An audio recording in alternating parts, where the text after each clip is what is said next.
في هذا الشهر الفضيل تكتسي شوارع المغرب بأجواء رمضانية لا مثيل لها، ومن قلب هذه الأجواء يسطع صوت القارئ المغربي ياسين كسوان الذي خشعت القلوب بتلاوته العذبة في صلاة التراويح.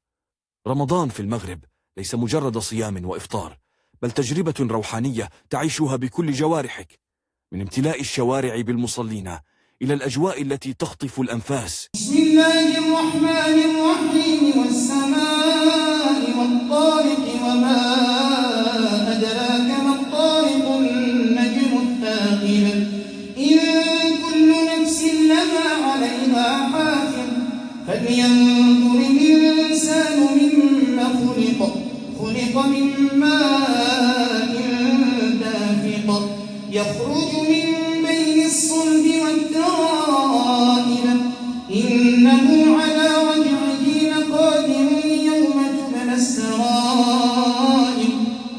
يوم تبلى السرائر فما له من قوة ولا ناصر والسماء ذات الرجع والأرض ذات الصدع إنه لقول فصل وما هو بالهزل إنهم يكيدون كيدا وأكيد كيدا إنهم يكيدون كيدا وأكيد كيدا فمهل الكافرين أمهلهم رويدا.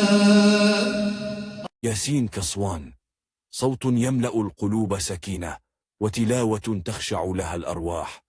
سبحان الله، صوت يلامس القلوب ويأخذك إلى أجواء رمضان الحقيقية.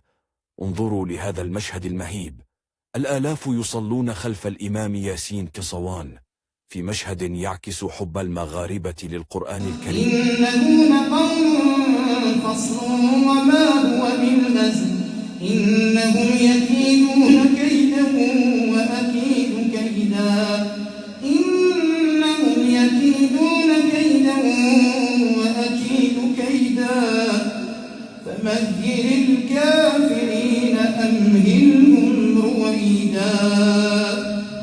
المغرب معروف منذ القدم بكونه بلد القرآن الكريم، حيث تجد الصغير والكبير متعلقا بكلام الله، وهذه التلاوة الخاشعة من ياسين كسوان هي جزء من هذا الإرث العظيم. وهكذا يثبت المغرب مرة أخرى أنه بلد متفوق برجاله ونسائه في شتى المجالات بامتياز، حيث يصدح صوت القرآن في كل مكان. إذا أعجبك الفيديو لا تنسى اللايك والاشتراك لدعمنا. رمضان مبارك للجميع.